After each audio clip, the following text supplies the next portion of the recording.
பத்துரும். தயவு செஞ்சு ஹெல்ப் பண்ணுங்க.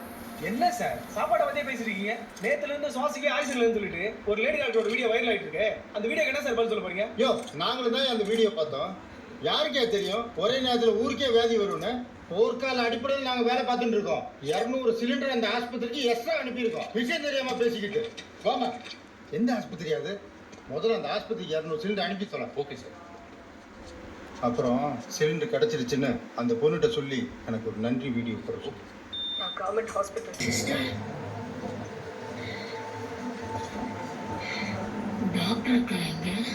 டாக்டர், அந்த கன்சீவா இருக்கிற பொண்ணுக்கு மூச்சு திணறுது.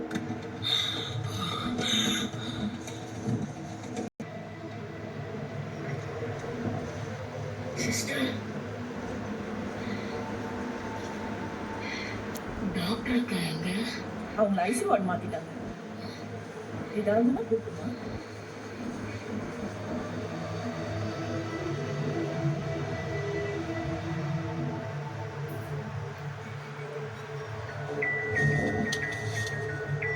ஹலோ டாக்டர், அந்த கன்சீவா இருக்கிற பொண்ணுக்கு மூச்சு திணறுது.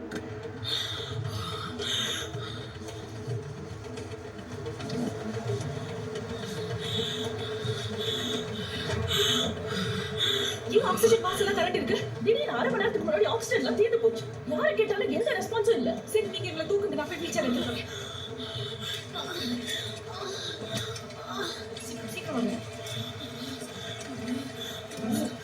ஆக்சிஜன் லெவல் கொஞ்சம் கம்மியா இருந்தாலும் ஸ்டேபிளா தான் சார் இருக்கு. எங்களுக்கு உயிருக்கே போராடிட்டு இருக்காங்க. கொஞ்சம் நேரம் உங்க ஆக்சிஜன் கொடுத்தீங்கன்னா எங்களை காப்பாத்திடலாம். அதுக்குள்ள உங்களுக்கு வேற ஆக்சிஜன் பெட். ஐயா, உங்க ஆக்சிஜன் லெவல் கொஞ்சம் தான் கம்மியா இருக்கு.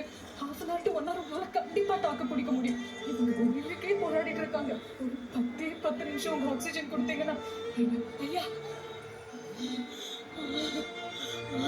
Can somebody help please? யாராச்சும் காப்பாத்துங்க. புலத்தாச்சுங்க. இவங்க யாரும் ஹெல்ப் பண்ற மாதிரி தெரியல. நீங்க 10 நிமிஷம் இவங்களை பாத்துக்கோங்க. நான் கீழே போய் ஆக்சிஜன் சிலிண்டர் பார்த்துட்டு வரேன்.